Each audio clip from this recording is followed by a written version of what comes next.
Hello, I'm Clive Paget and I'm the features editor for Musical America.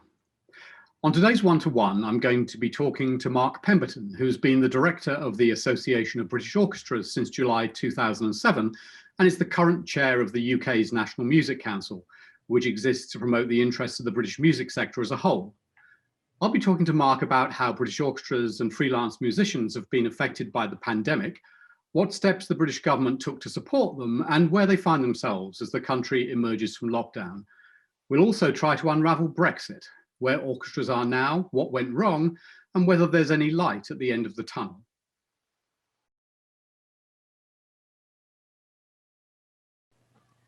Hi, Mark. Great to talk to you. I'd like to start by talking about the pandemic. Different governments in different countries have had different approaches. I wondered if you could just tell our viewers what the British government's approach was to the pandemic and how it affected orchestras and freelance musicians from the outset. Great. Well, thanks. Just to start by saying thank you for inviting me to come and talk to you today. It's always good there's great dialogue between the UK and USA, so I'm glad to be part of that with you today. It's been a really tough year. So we had a national shutdown in March 2020. And since then, effectively in the first couple of months, just nothing happened. Just orchestras had to close the shop, and there was real panic around what that was going to mean. And the government actually has taken some fairly effective steps, which I think is fairly equivalent to what's happened in the States around a form of payment protection. We have furloughing, which is very different from what that word means in the USA. I understand in the USA, it means actually effectively people stop being paid, but have a guarantee of a job at the end. Here, there's a government-backed scheme whereby you get 80% of salary up to a certain cap. And obviously these salaried orchestras have used that national furloughing to mitigate their payroll costs and be able to keep going at a time. And of course, there's no earned income. On the freelance side, the government also implemented a self-employed income support scheme, which gave a monthly income to freelancers, but that is more restricted on who's eligible for it. And we estimate about 30% of all freelance orchestra musicians have lost out and have had no earnings because they don't fit the criteria for eligibility for that scheme, about which we're very, very worried. So overall, a lot of people are on reduced pay or have had no income whatsoever. It's been that way, as I say, for over a year. The other complication is the UK is 4 nations. So while there is UK-wide financial support, decisions around closures of venues or reopening is in the hands of each of the 4 national governments. So England is the big country. And we did see some movement over the summer. The ABO worked with the culture department to create a set of COVID-19 protocols by which orchestras could get back to work. And from about the summer, they were allowed to work behind closed doors, so can rehearse and do recording sessions. In the autumn, they were allowed to go back live, but with socially distanced audiences. Now, in common with other countries in the world, we've had a second wave. That kicked in late November. The doors of the concert halls were closed again and have not reopened. And our understanding is they will not reopen now till 17th of May, and we're back to social distance. In Scotland, Wales, and Northern Ireland, they have remained closed throughout. So it's been tougher for orchestras in those countries, because they've not been able to do any live concerts with ticket income at all. And am I right in thinking that the furlough scheme has stayed in place all the way through until now?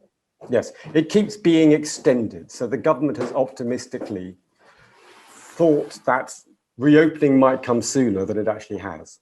So it's done a series of announcements, usually giving an extra 3 months. And we've now had it extended to the end of September. Okay.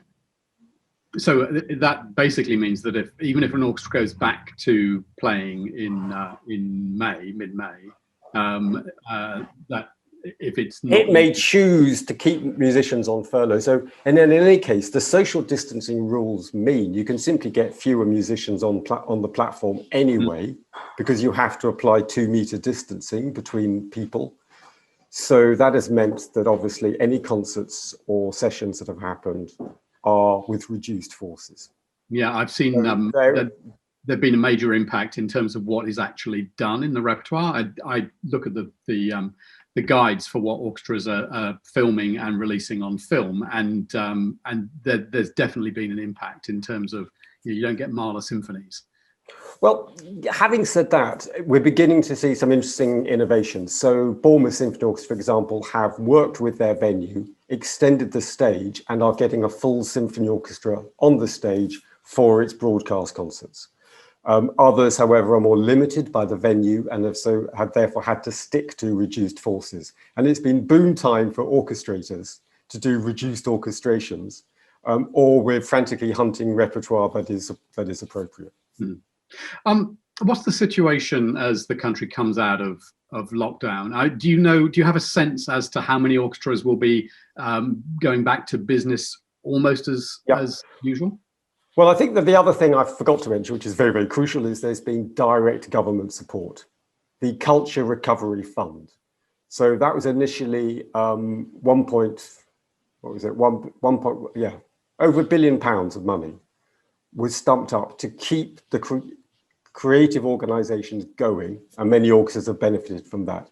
And a further tranche of money has just been announced of another £300 million, which will get them through to the end of September. So there has been some direct government support that has plugged the deficits that have opened up through the loss of earned income. It's important to stress how important earned income is for British orchestras. It's an average 50% of their income. 30% is government subsidy, 20% is fundraised income. So a significant chunk of money is gone. The Cultural Recovery Fund has helped plug that gap.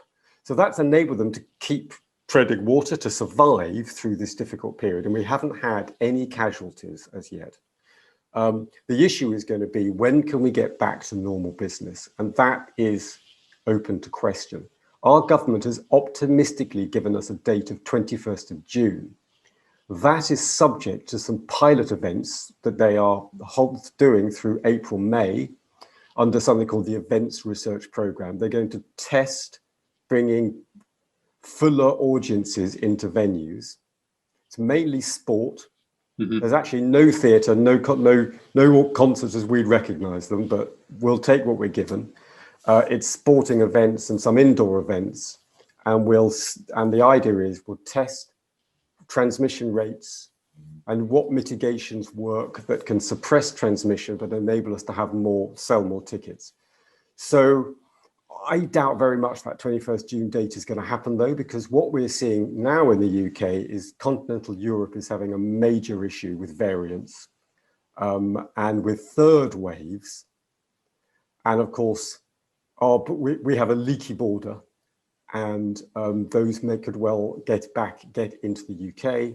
So I'm very sceptical about a 21st June date. I think we are all now looking to the autumn as the earliest at which we might be able to start getting back to anything approximating normal business.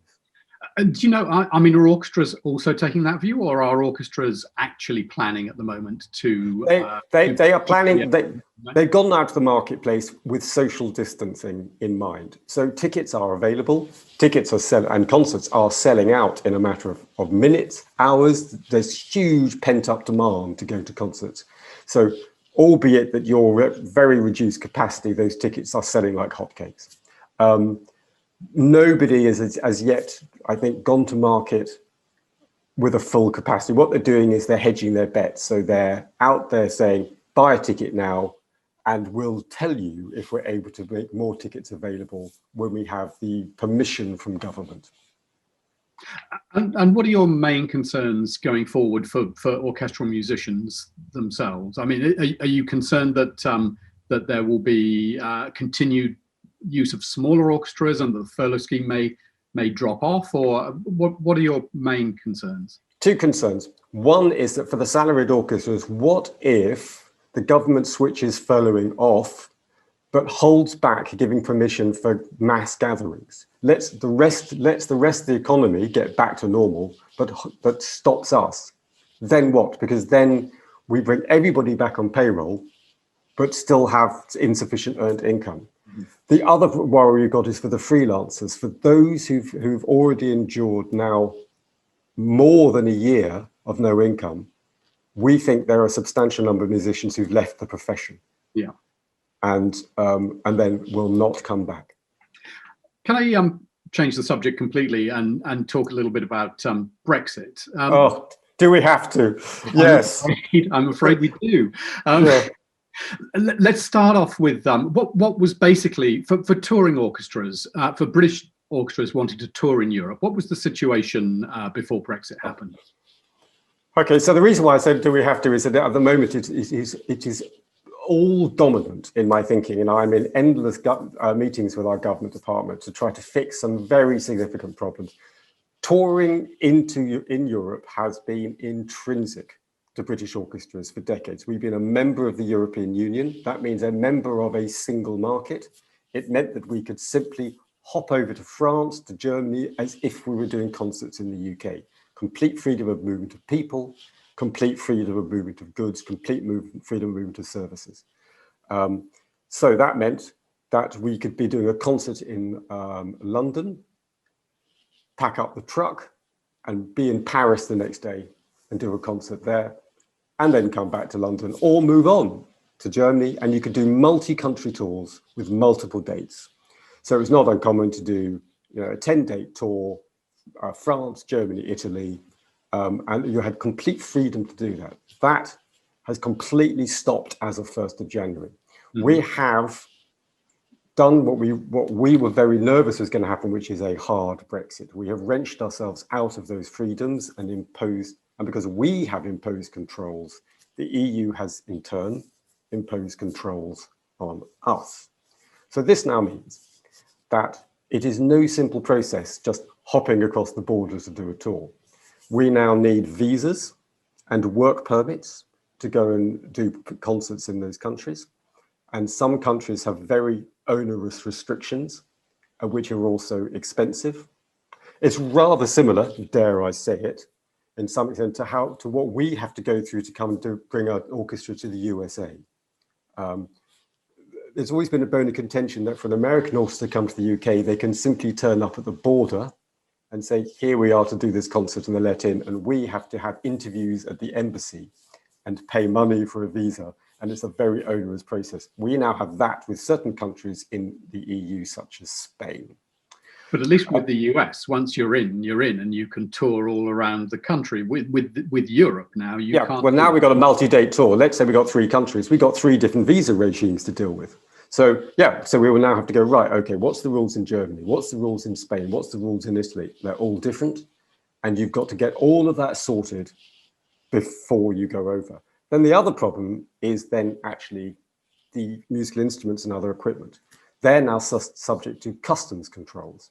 So if you have your own truck and you pack it up with all the instruments, you're now going to need carnets. You're going to need CITES, music certificates for any instruments that contain listed species. And we've encountered an unbelievable problem, which we really didn't see coming, which is that there are limits on road haulage. So the truck can only do the journey into the EU, 2 laden journeys, and then it must return to the UK. Whereas we're used to simply that truck moving from country to country, doing drop-offs at all the venues that the orchestra is visiting, and back it goes. That suddenly has been made illegal. So what do you think should have happened that didn't? I mean, how did you get here, and what might have been better choices that had been made? The UK government could have chosen a softer form of Brexit, which meant that some of these customs rules wouldn't have applied. They could have made sure that they talked to their culture department, who knew what these problems were. We had given them enough prior information to have taken account of this in the negotiations. But frankly, what happened was they left the negotiations so late that nobody had a chance to actually read the agreement, flag up what the problems were, before it was already approved by Parliament, and we would be on the point of no return. So are the negotiations still going on? No, that's it. That's it. You know, we've been told fundamentally this is the new relationship. This is a formal agreement agreed by both parties. You've just got to deal with it as best you can. There are still people jumping up and down, though, and I mean, one notices, you know, Elton John's and various people waving their arms and saying, "This is a disaster. Something has to change." Are you saying basically that there's nothing that can be done? There are things that can be done. On the visas and work permits issue, my understanding is that the USA has bilateral agreements with each EU member state, and actually has a much lighter touch when it comes to work permits than we, ironically, are going to get now.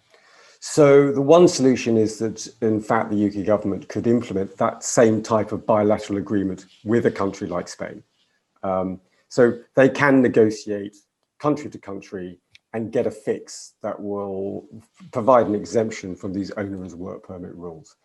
And actually, we need the venues, opera houses, etc., in those countries to make a fuss to their government about how this doesn't work.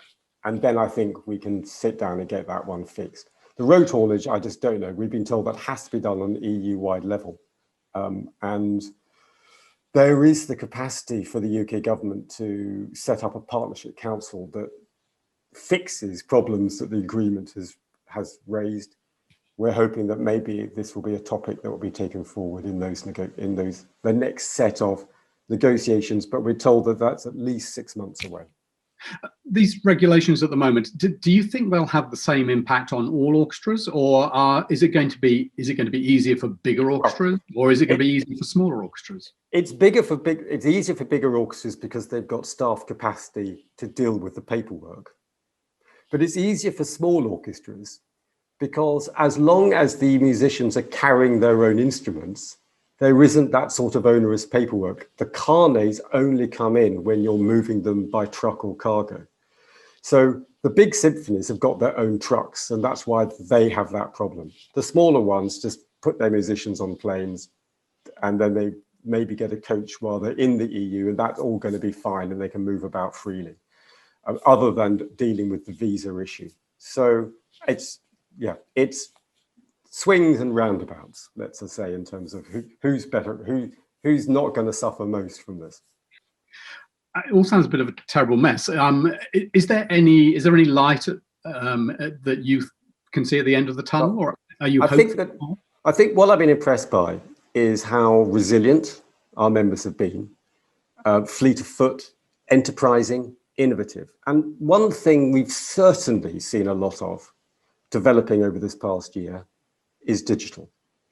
And initially, the first reaction by orchestras way back March, April last year was to put up all those YouTube montages. Here's our orchestra from home. But we've got savvier about what digital means. And we've understood that you need to be high quality. And we've understood that we need to develop some kind of pay-per-view model. We have to try to monetize that content, and it's beginning to work. And we're beginning to see orchestras develop their own platforms or use other platforms that are available to actually get concerts there that people are paying to watch. And there's been some good data coming through now about take-up. It doesn't replace the ticketed income from a live concert, that's clear, but it's better than nothing. So I think that what we've learned from this is we can actually now do concerts online, and we will probably move towards a hybrid model of live but a simultaneous broadcast. And that could well be a way forward of complementing the ticket income from within the concert hall with ticket income from people who are watching in the comfort of their own homes. And of course, the reach is global. Yes, indeed. But what we've actually found is that people have discovered a local audience who were not able to come into the concert hall, who are loving the fact that they can watch their favorite orchestra from their sofa. So it's local, global. So again, this is a benefit. People were always talking about how do we monetize digital content. They've now found that they actually can do it. It's great to hear that there's an upside. Mark, thank you so much for talking to us today. That's really interesting. It's been my pleasure.